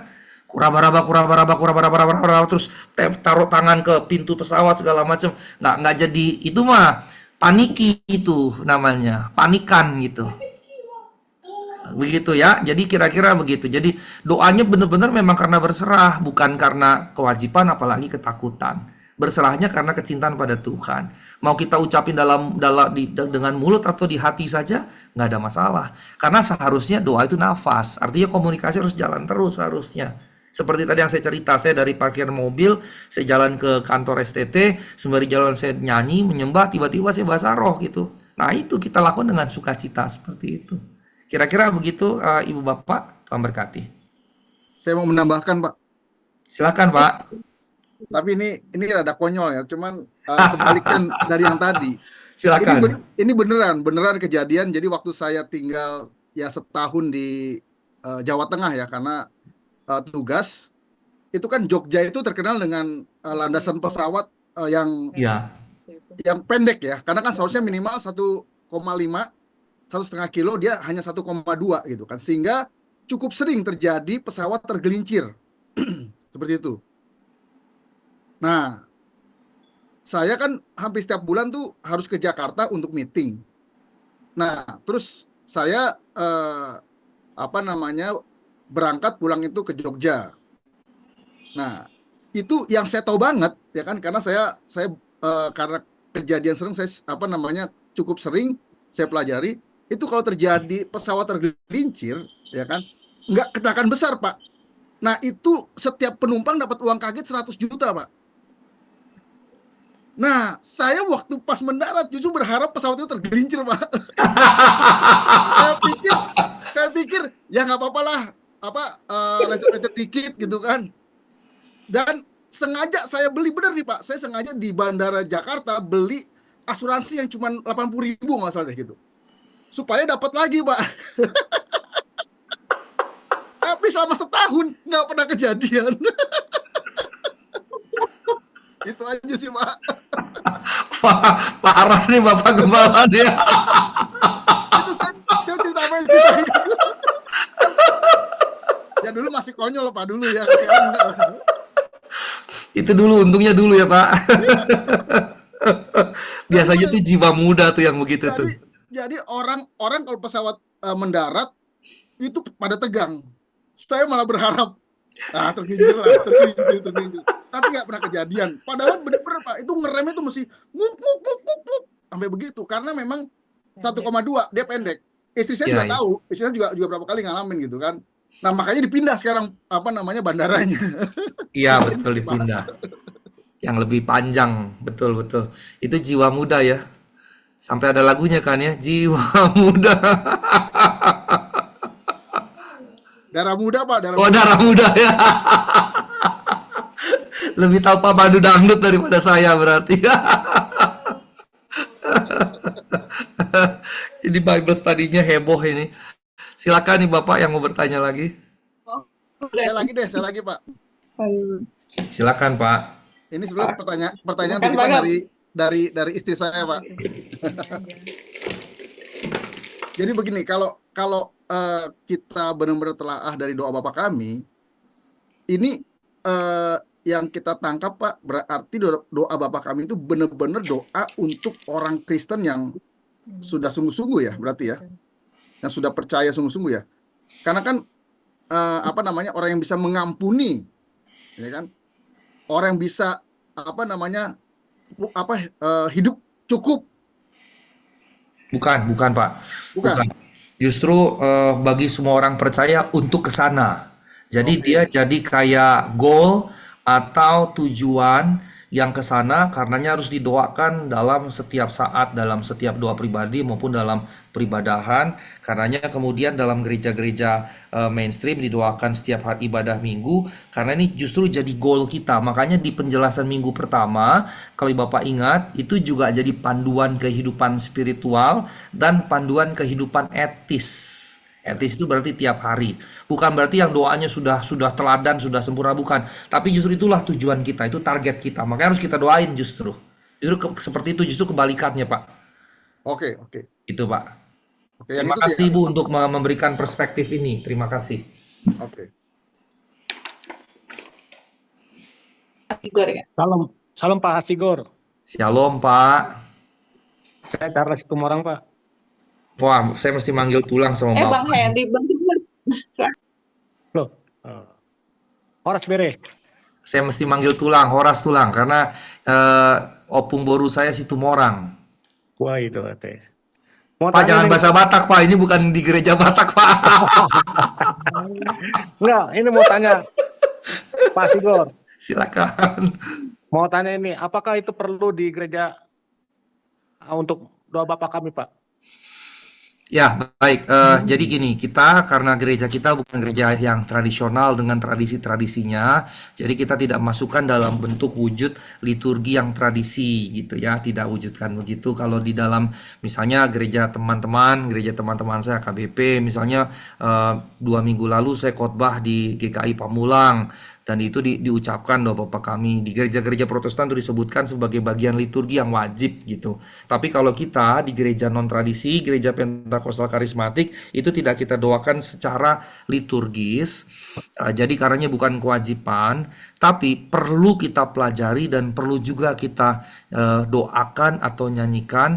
Walaupun bukan kewajiban tiap minggu, tapi dia perlu untuk jadi guidance kita. Begitu. Makanya kalau karena GBI kan diserahkan pada gereja lokal masing-masing dalam membangun model ibadahnya.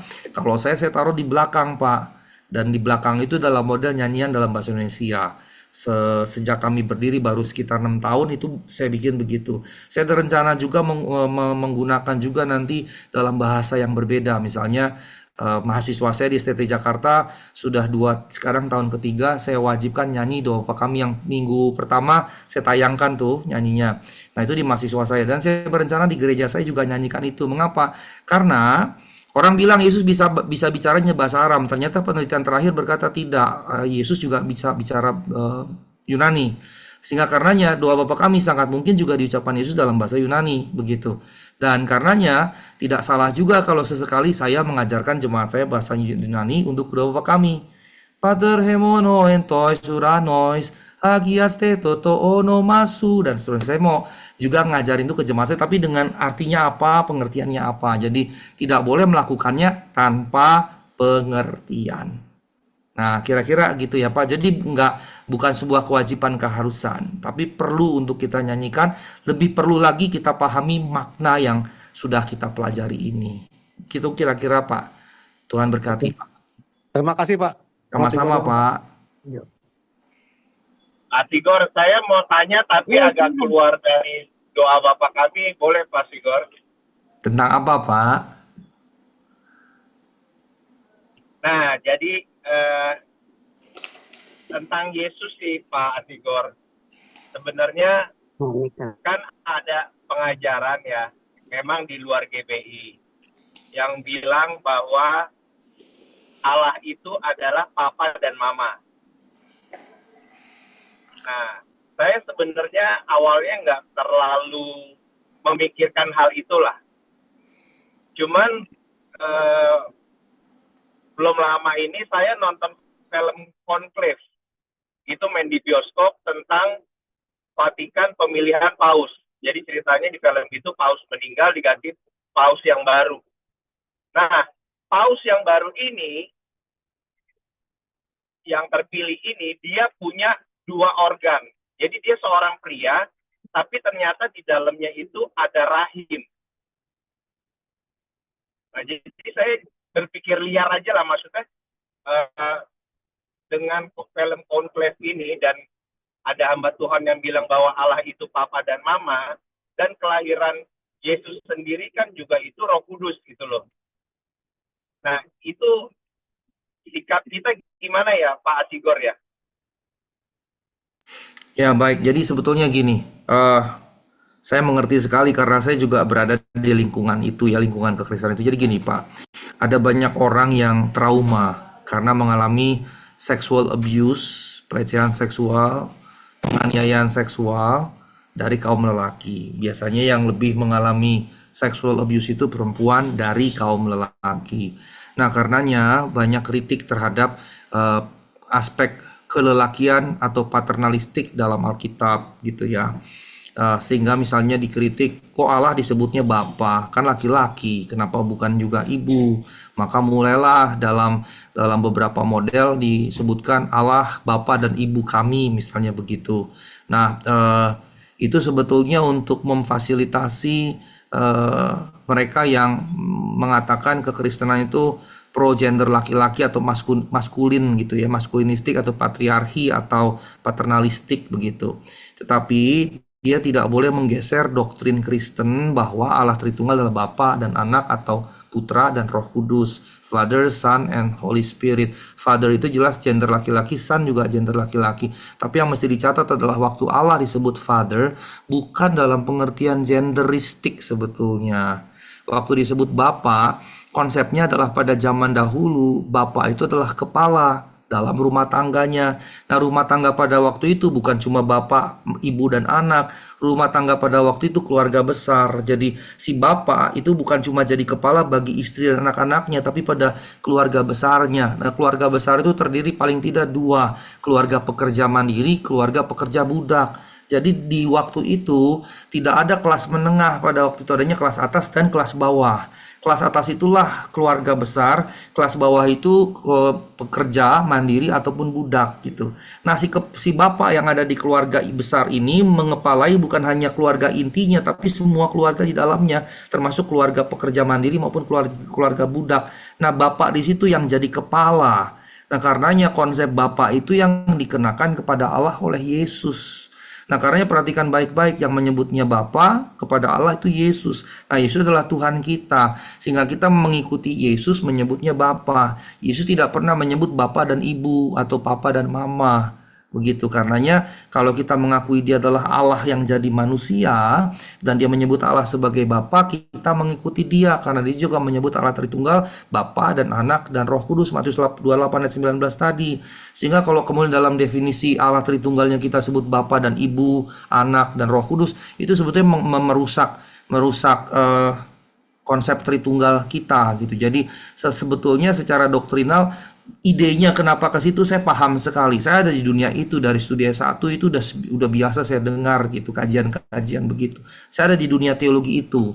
Tapi kemudian kalau dibawa ke doktrin, menurut saya nggak cocok, apalagi doktrin Tritunggal gitu. Jadi kalau disebut papa mama itu nggak cocok gitu, nggak cocok.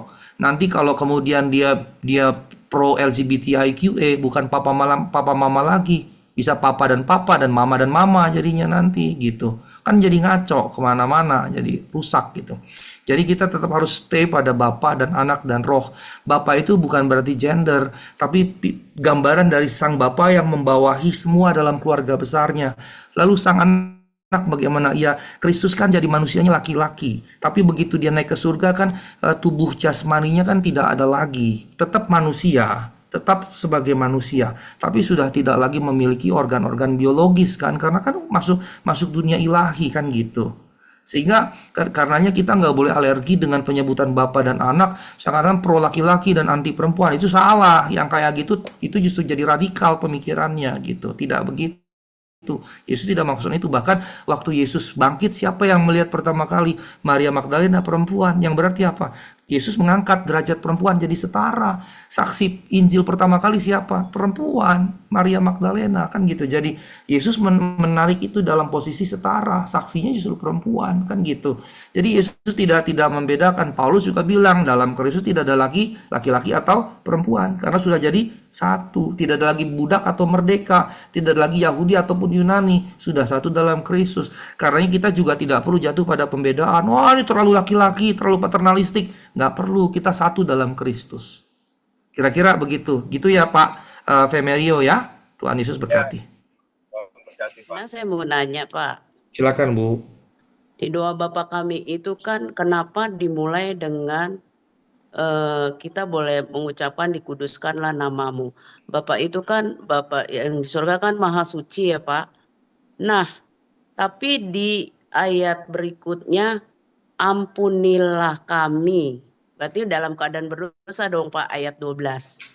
Kenapa enggak ampunilah dosa dulu Pak, minta baru yang lainnya. Baik, terima kasih Ibu. Tadi kalau Ibu ikuti, doa Bapa kami itu dimulai dengan memuji Allah, doksologi, kemudian ditutup juga dengan memuji. Nah, Bapa kami yang di surga, dikuduskanlah namamu, datanglah kerajaanmu, jadilah kehendakmu di bumi di surga. 4 bagian pertama ini sebetulnya bentuk pemujian, pemuliaan, pengagungan kepada Allah. Begitu. Jadi bukan kenapa nggak minta ampun dulu? Ya karena Allah dulu yang diprioritaskan, dimuliakan dulu, baru ke kita. Kan mengampuninya kan kita, saya.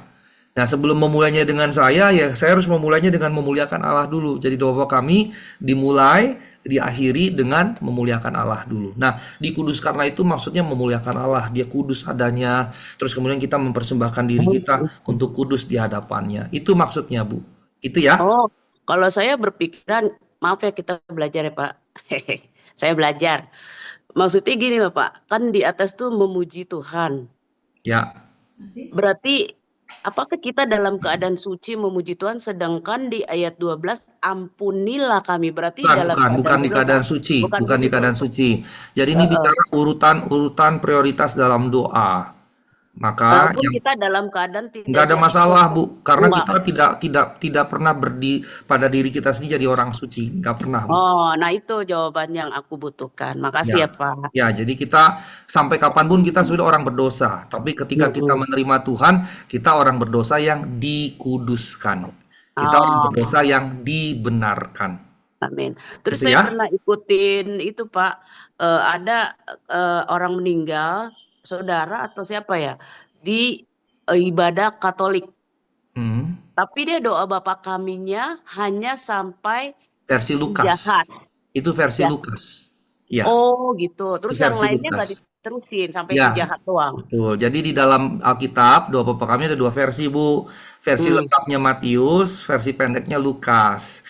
Nah, kita yang Protestan pakai versi lengkap di Matius, teman-teman di Katolik pakai versi pendek di Lukas. Karena ada dua versi dan dua-duanya kan diajarkan dalam Alkitab. Jadi kita ikuti yang lengkap, Katolik ikuti yang pendek, nggak ada masalah, sama saja sebetulnya. Hanya short version sama longer version itu aja sih sebetulnya. Tapi kan Gitu ya. ya akhirannya kan nggak enak Pak, si jahat kayak gitu daripada yang jahat. Tapi kan kalau yang kita pakai itu kan enak ujung-ujungnya. Kayak gitu Pak, maksudnya Tapi kerekamnya gitu loh nanti Pak. teman-teman Katolik bilang gini, tapi yang Lukas juga Tuhan yang ngajarin loh. Nah, kalau kita digituin gimana? Ya jawaban yang bijaksana gimana Pak? Enggak, Jawaban ini yang yang bijaksana adalah gini, dua-duanya diajarkan Tuhan. Kita boleh pakai yang lengkap, kita boleh pakai yang pendek. Kecuali kalau yang kedua itu bukan Tuhan yang ngajarin, Asigor yang ngajarin, nah itu baru. Gitu ya Bu ya, Bu Eli ya. Tapi Jadi yang di Katolik itu kita kan orang awam bilang kan sudah lahir baru atau belum, kuncinya kan di situ. wah itu Apakah lain lagi Bu. Kalau lahir baru lain lagi kan kita lagi topiknya doa Bapa kami ya.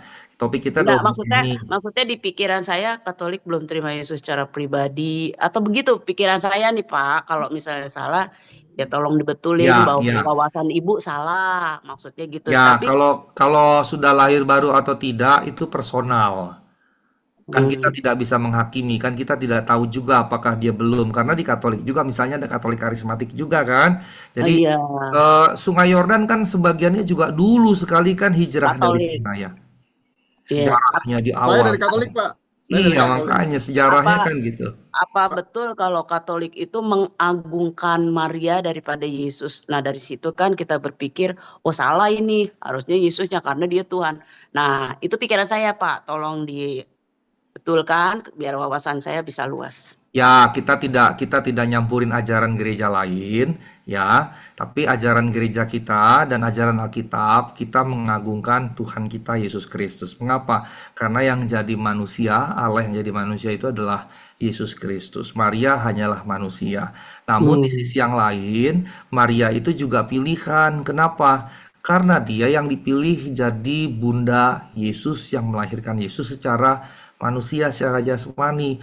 Wah, itu istimewa sebetulnya. Kenapa? Karena satu-satunya sepanjang sejarah ada perempuan yang kemudian menjadi ibu dari Tuhan secara jasmani gitu ya. Selebihnya kita nggak nyampurin ajaran orang, tapi kalau di gereja kita, Tuhan kita Yesus Kristus, the one and only, satu-satunya. Tiada lagi yang lain yang dimuliakan selain Tuhan kita Yesus Kristus. Begitu ya, Ibu ya. Tuhan Terima berkati. kasih banyak, Pak. Tuhan Sama-sama. memberkati. Baik. Oke, apakah doa profetik masih relevan? Sebetulnya gini, kalau memang kita dipimpin Roh Kudus dan menyampaikan doa profetik, silakan. Tapi kalau doa profetik kemudian dimetodisasi, tapi ternyata bukan dipimpin Tuhan, itu bahaya. Itu bahaya. Karena yang lebih terpenting adalah mengetahui apakah kita dipimpin oleh roh atau tidak. Begitu. Saya masih percaya pada karunia roh sampai sekarang. Tapi di sisi yang lain, saya tetap mengajarkan harus bersikap kritis pada apa yang disampaikan. Karenanya prinsip saya paling utama ini, Anda ini Alkitab ya. Alkitab di atas, saya di bawah Alkitab. Maka doa profetik pun tetap harus dihakimi oleh Alkitab. Begitu. Jadi bukan masalah relevan atau tidak, Alkitabiah atau tidak gitu. Cara ngujinya bagaimana? Ya dicek apa yang disampaikan Alkitabiah atau tidak gitu. Ya, itu yang pertama. Itu yang paling prinsipil. Bertentangan atau tidak, Alkitab jadi satu-satunya hakim. Begitu. Jadi dia nggak boleh nih saya dari Roh Kudus, terus kemudian saya ngomong, terus kemudian Alkitab nggak jadi rujukan. Wah itu kalau itu udah ngaco gitu.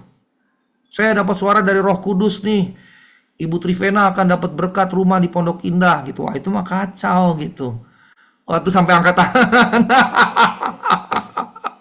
Ya misalnya kayak begitu ya. Tapi bukan berarti tidak ada kemungkinan Roh Kudus bekerja, tapi itu bukan umum gitu. Perhatikan saja misalnya Nabi Agabus di Alkitab di Kisah Para Rasul cuma 2 kali muncul dan dua-duanya genting. Satu tentang kelaparan, yang satu lagi tentang Paulus akan ditangkap di Yerusalem. Itu kan penting sekali gitu. Jadi bukan profetik yang asal-asalan yang disampaikan oleh Nabi Agabus di Kisah Rasul gitu. Jadi saya tidak menutup kemungkinan itu, tapi harus hati-hati, dan yang kedua harus di bawah otoritas Alkitab. Begitu. Kalau di bawah otoritas Alkitab oke, artinya harus ada penundukan si orang yang menyampaikan nubuat pada firman Allah. Jangan sampai menganggap dirinya itu tidak harus tunduk pada firman Allah, bahkan di atas firman Allah. Itu bahaya. Karena ada beberapa juga yang begitu. Beberapa yang menyampaikan nubuat-nubuat profetik suka berkata, ini lebih penting dari Alkitab, karena ini dari Roh Kudus langsung. Wah, itu bahaya. Gitu.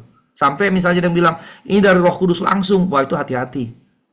Hati-hati. Kira-kira gitu ya, Ibu Bapak. Tuhan Yesus berkati.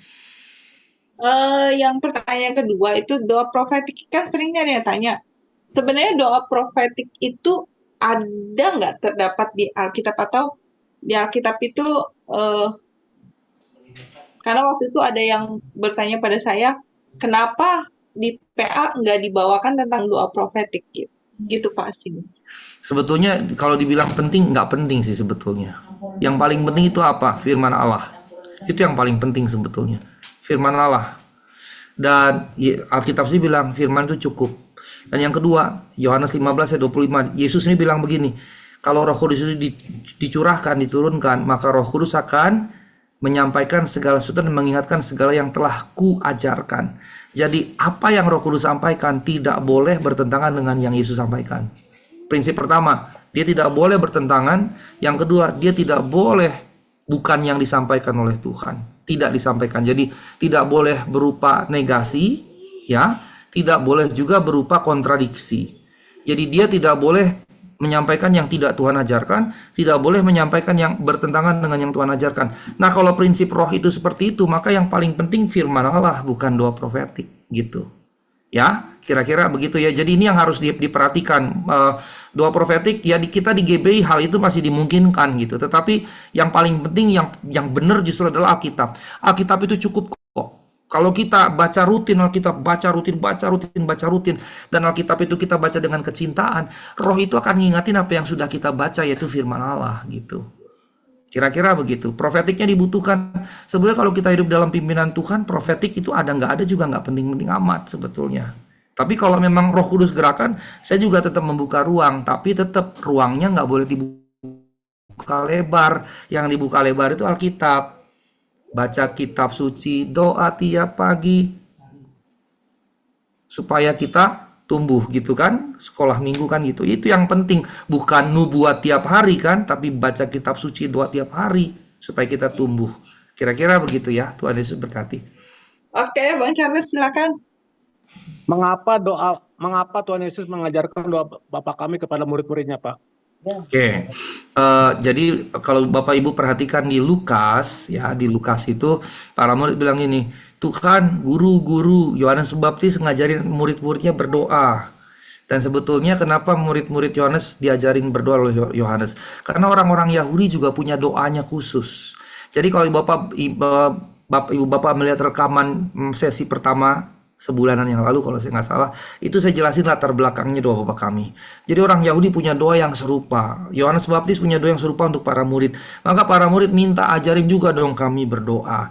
Nah ini poinnya apa? Bahwa para murid butuh guidance doa itu seharusnya seperti apa. Sehingga karena pertama Pak, doa Bapa kami itu sebetulnya jadi panduan bagaimana berdoa. Itu yang pertama. Jadi sekalipun kita tetap mengucapkannya word by word di gereja kita atau dinyanyikan word by word, tapi yang terpenting dia sebetulnya panduan doa. Yang kedua, dia panduan kehidupan moral Kristen. Yang ketiga, dia panduan berelasi dengan sesama. Berelasi dengan sesama. Artinya sosial. Jadi dengan kata lain Pak, doa Bapa kami menjadi begitu penting karena itu semacam panduan ringkasan bagaimana kita hidup selama kita di bumi ini sebagai orang percaya. Kira-kira begitu. Itu ya Terima Pak. kasih Pak Sugeng. Ya, God bless Tuhan Bapak. berkati Pak. God bless Bapak. Saya mau bertanya lagi Pak. Silakan Pak. Dari tadi saya juga berdiskusi dengan istri pengalaman kami dulu di gereja lama setelah Katolik sebelum GBI ya Pak ya. Silakan Pak. Jadi begini, dulu kami ekstrim banget gereja kami ya tentang doa ya. Itu doa itu Pak, jadi ada beberapa ya seperti metodekan tadi kata Bapak. Ada kubu doa, ada rantai doa, ada apa lagi ya? Kubu, rantai, menara doa. Terus ada doa peperangan, ada doa profetik. Nah, macam-macam lah. Terus kami diajarkan kita ini tentara doa gitu kan. Jadi harus punya kualitas tentara gitu. Nah, menurut Bapak itu bagaimana? Pertanyaan pertama. Yang kedua, seringkali orang Kristen berkata doa adalah nafas. Jadi kita harus terus berdoa. Bayangin kalau kita tidak bernafas semenit aja atau 2 menit. Atau bahkan 5 menit atau 1 jam, itu bisa mati tuh. Padahal saya cari Pak, di Alkitab tidak pernah dituliskan doa adalah nafas hidup. Nah, menurut Bapak bagaimana? Oke, baik. Untuk yang pertama, kalau menurut saya yang pertama itu bablas. Kenapa? Karena menekankan terlalu besar pada doa, tapi tidak menekankan pada firman Allah. Ya, Itu bahaya sekali. Dan sejujurnya saya sering bertemu dengan kelompok-kelompok itu dan nanti tiba pada nubuat-nubuat, penglihatan-penglihatan macam-macam. betul. Ya, Saya udah berkali-kali Pak Manu dan teman-teman dinubuatin macam-macam. Satu ketika nih, gara-gara nama saya nih, saya ikut di satu gereja. Tadinya saya secara tidak resmi wakil gembala, itu tahun 2000 ya. Wakil gembala satu gereja. Terus datanglah gembala ngundang pengkhotbah dari Indonesia Timur. Terus waktu dia khotbah ibu-ibu, terus waktu dia khotbah dia bilang gini ke saya, nama Anda siapa? Asigor. Terus langsung bilang, oh nama Anda ini punya kutuk, punya ikatan roh-roh jahat. Terus mau nggak saya berdoa buat Anda? Saya bilang silakan saja. Saya duduk, dia duduk di sebelah saya didoain gitu. Saya doain terus amin. Terus kemudian ketika dia tahu saya sekolah teologi waktu itu sudah mulai kuliah master atau apa saya lupa gitu. Terus dia bilang terima kasih Anda mau saya doain, Anda rendah hati, dia bilang begitu. Wah, waktu dia bilang Anda rendah hati saya terkejut. Mengapa? Karena waktu dia didoain saya sempat mau iseng Pak, mau sempat mau drama gitu ngerjain si ibu itu, tapi kemudian dorongan tuh saya kalahkan gitu. Tadinya saya mau kerjain pura-pura manifestasi gitu supaya saya mau tahu nih kira-kira ibu ini ngapain gitu sama saya gitu kan. Soalnya ternyata gara-gara nama saya Asigor karena dipikirin nama Batak. Nama Batak berarti ada ikatan dengan nenek moyang leluhurnya orang Batak gitu. Wah, itu cocok loginya dahsyat gitu. Cocok loginya dahsyat. Dan ya tapi karena saya menundukkan diri gitu, saya nggak mau berdrama begitu, ya udah akhirnya dibilang begitu dalam hati, rendah hati hampir gua kerjain lo tadi gitu, pikiran saya begitu. Jadi berapa kali lah saya ngalamin begitu macem-macem nubuatnya gitu.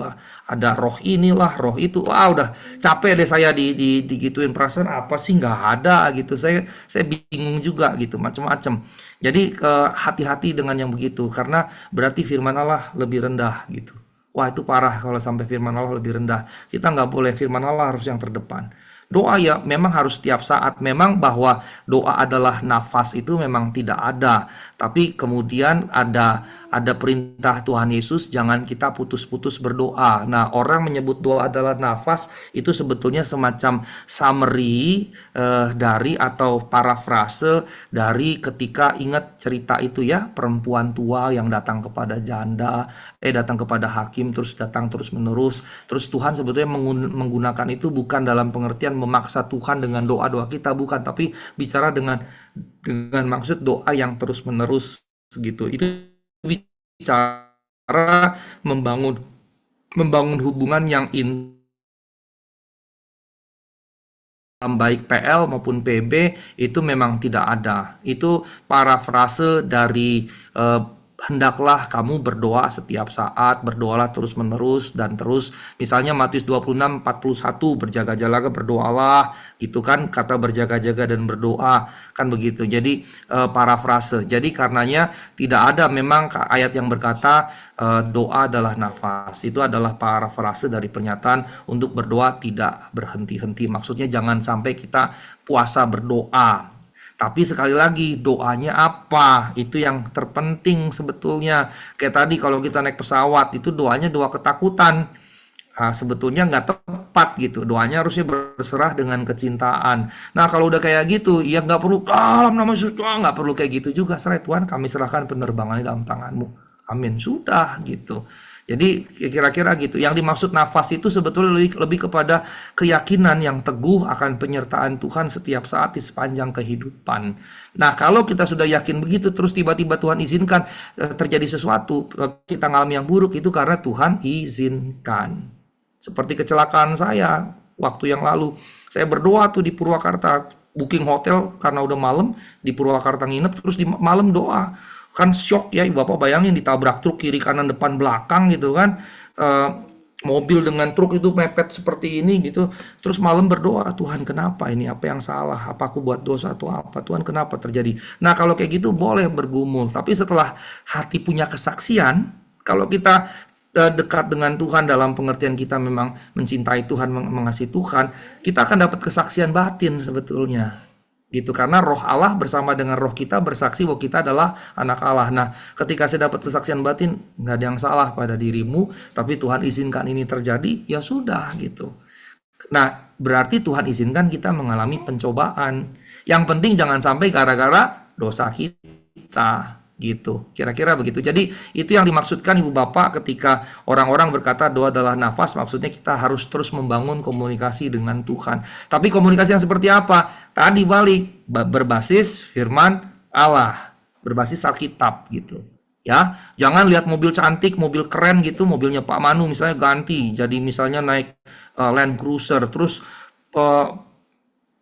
Ibu Trivena datang tumpang tangan, dalam nama Yesus mobil ini nanti jadi milik saya. Wah itu kacau yang kayak gitu. Nah itu nggak Alkitabiah tuh.